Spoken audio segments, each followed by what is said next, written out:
Obat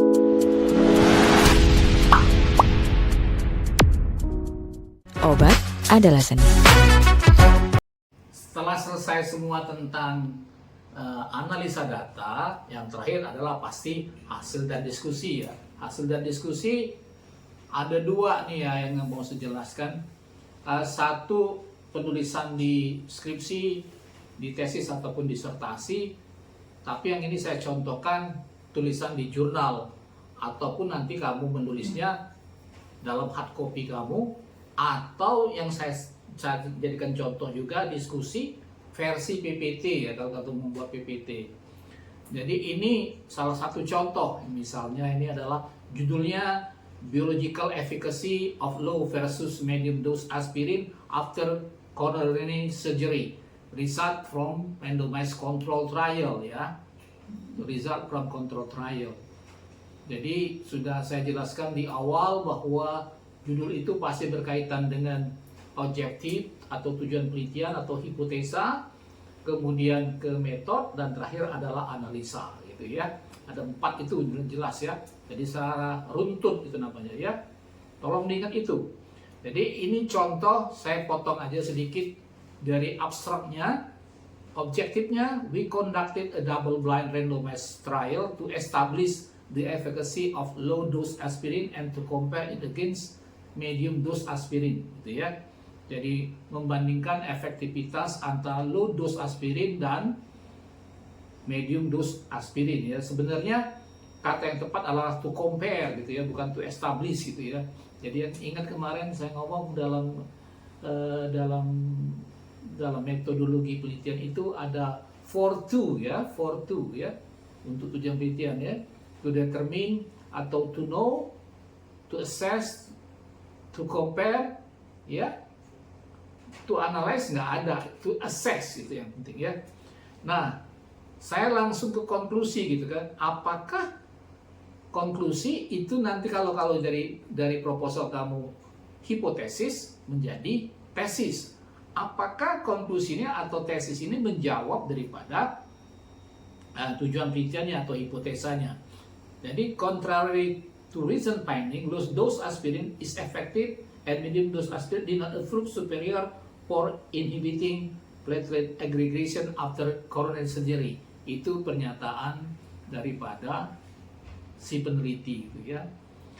Nah, sesungguhnya ini nanti Anda silakan lihat di buku saya yang judul Critical Appraisal. Sebenarnya dia ini membandingkan juga dengan clopidogrel. Tapi clopidogrel di tengah jalan di stop, jadi 2 kali datang ke komite etik karena ternyata clopidogrel itu menyebabkan efek samping yang berat ya. Itu salah satu contoh kemarin juga yang saya ngomong mengapa penelitian itu kadang-kadang dia interim analysis dulu ya, interim analysis gitu ya. Nah, selanjutnya dalam melaporkan itu ada 2 hal yang penting, mesti diingat ya. Makanya saya kasih contoh di awal, judul itu tidak boleh karakteristik, karena karakteristik itu akan dilaporkan duluan ya dalam setiap penelitian apapun, dalam metode apapun gitu ya, dalam metode apapun. Jadi nanti Anda jelaskan dulu karakteristik daripada sampel itu ataupun gambaran umum dari sampel itu disebut baseline data ya, atau karakteristik data. Jadi kan Anda jelaskan dulu. Syarat utama uji klinik sudah saya sebut kemarin adalah harus 2 kelompok ini, 2 kelompok atau 3 kelompok atau 4 kelompok harus homogen. Nah, ini dibuktikan dulu homogenitasnya gitu ya. Ya, ini misalnya dia medium dose, low dose, sample size, umur berapa gitu ya, tidak beda jauh, 66 semua gitu ya. Tinggi badannya, berat badannya, itu male sex ya, mean platelet, diabetes ada tidak, 4 dan 10 gitu ya, terus sampai ke bawah. Nah, ini untuk melihat apakah sampel itu homogen atau tidak sehingga dia comparable ya. Itu tolong ingat. Jadi Anda jelaskan dulu di atas tabel ini, isi tabel ini, dan Anda simpulkan nanti bahwa kedua kelompok atau ketiga kelompok itu adalah homogen sehingga layak dibandingkan gitu ya, comparable ya, dapat dibandingkan. Kalau tidak, nah itu jangan, yang paling ditakutin di dalam uji klinik adalah adanya namanya bias indication ya, indikasi bias ya. Kalau indikasi bias, dianggap orang itu sama dengan faktor pengganggu atau confounder ya. Nah, setelah itu di bawah tabel ini sesungguhnya kalau di hard copy tesis ya, di hard copy tesis atau skripsi, saya senangnya langsung diskusi gitu ya. Atau nanti kalau waktu Anda buat PPT, setelah tabel hasil langsung tabel diskusi gitu ya. Tabel diskusi gitu ya. Tapi kalau di jurnal atau di tempat-tempat tertentu, kadang-kadang di skripsi, tesis atau apa itu, hasil dan diskusi itu terpisah babnya. Ya, itu sebenarnya mempersulit untuk penguji karena akan bolak-balik halamannya gitu ya. Mengingat yang lewat, hasil baru ke pembahasan gitu ya.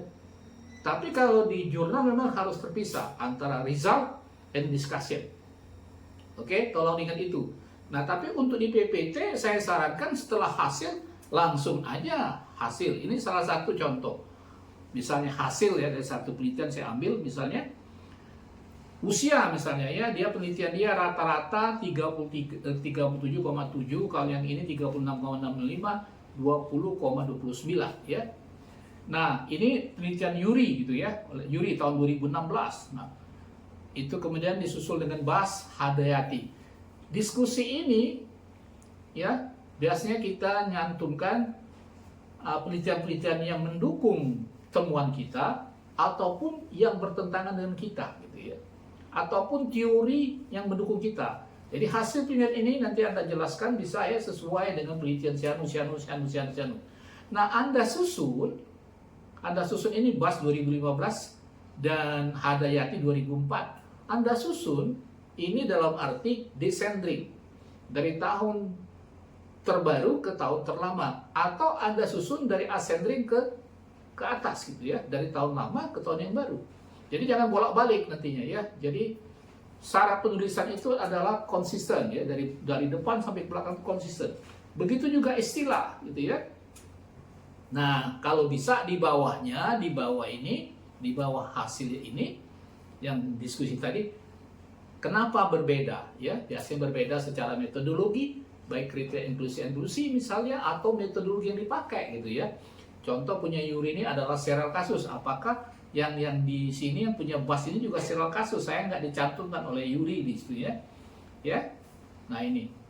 Ya, prevalence tinggi pada ini masih belum jelas gangguan EPB ini ya. Nah, ini mesti dari mana gitu ya. Itu kurang jelas gitu ya. Jadi ini misalnya 100 pasien pada Bas 122 dibanding yang non NDS itu 2.306. Dalam arti mungkin Bas ini case control. Kalau yang ini Pak Hedayati ini sama gitu. Hedayati juga 100 pasien DS, mungkin sama-sama serial kasus. Jadi ini untuk poin tambahnya ya, kalau bisa Anda. Kenapa sama, kenapa bedanya, di mana samanya, di mana bedanya, itu lebih supaya lebih bagus lagi diskusinya, lebih tajam lagi diskusinya gitu ya. Nah, yang kedua setelah, jadi minimal kita dalam buat laporan itu, buat hasil itu dua ya, karakteristik, baru analisa yang kita cari untuk menjawab tesis kita. Dia tadi sudah ngomong, saya balik lagi, bahwa low dosis is effective sama medium itu sama efektif, gitu ya. Sudah ngomong begitu. Apakah terbukti gitu ya? Nah, ini ya dia buat ya. Kemarin sudah saya ngomong bahwa hampir 80% uji klinik itu berakhir dengan before after analysis. Tapi di penelitian ini dia pakai baseline and final. Sama saja ya. Jadi before and after. Nah, yang jadi masalah di sini adalah dia ada penelitiannya itu yang ada adalah yang dilihat di sini adalah before after aja. Yang afternya tidak ada. Sebenarnya belum menjawab tujuan penelitiannya ya. Yang after tidak dilakukan ininya ya. Jadi dia misalnya percentage agregasi dan percentage AC50 itu hanya before after. Hanya dalam kelompok.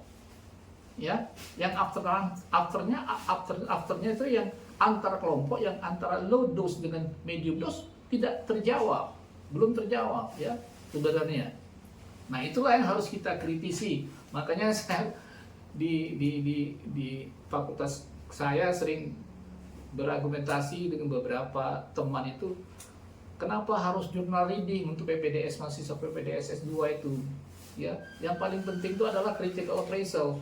Kalau cuma jurnal reading ya kita cuma dapat bagaimana mendiagnosa, teori mendiagnosa sampai kepada prognosa ataupun pengobatan. Tapi kalau kita critical appraisal, kita juga tahu bahwa hasil itu adalah valid atau reliability ya. Tolong ingat, jurnal itu harus valid dan reliability ya. Jadi ini contohnya gitu ya. Apakah sudah terjawab gitu. Jadi tolong ingat para mahasiswa waktu membuat proposal, bagaimana proposal Anda itu visible atau tidak. Kalau sudah menjadi tesis, apakah Anda sudah menjawab hipotesa yang Anda buat. Kalau ini saya anggap belum selesai gitu ya. Dia mesti satu lagi analisanya after ya. Mestinya dibandingkan yang after, misalnya antara platelet aggregation itu antara 32 dengan 39 ini mana yang lebih bagus gitu. Ya, dia cuma melihat penurunannya saja dari 70 ke 32, 76 ke 39, tapi 32 ke 39 tidak ada, P-nya yang mana nggak tahu saya. Ya, nah ini nggak dijelaskan gitu. Ya, jadi itu salah satu contoh kita bagaimana mengkritis suatu jurnal dan itu menjadi referensi kita. Ya, jadi syarat kalau nanti para mahasiswa membuat proposal, baca dulu jurnalnya, kritisi dulu, baru kenapa jurnal ini layak menjadi referensi Anda. Itu tolong diingat ya. Tolong diingat. Nah, ini salah satu contoh ya. Lagi diskusinya dalam bentuk PPT ya, tapi kalau dalam bentuk tulisan dalam yang resmi, yang formal, dalam bentuk tulisan itu terserah fakultas masing-masing. Tapi saya secara pribadi lebih senang setelah hasil langsung diskusi gitu ya. Jangan dipisah antara bab hasil dan bab diskusi. Kecuali ke jurnal memang dipisah gitu. Tapi saya nggak tahu jurnal-jurnal terbaru sekarang. Tapi rata-rata semuanya begitu ya. Hasil, result, and discussion. Ya, result and discussion. Jadi contoh ini, dia temuannya itu adalah sekresi sebum ya, yang kurang 9 orang, hidup 1 orang. Yang ini dari Burton ini dia begini ya. Nah, tapi juga balik lagi tidak jelaskan persamaan perbedaannya di mana secara metodologi gitu ya. Jadi itu dulu yang mungkin bisa saya sampaikan ya. Terima kasih telah menonton. Silakan subscribe, like, and share, dan ciao.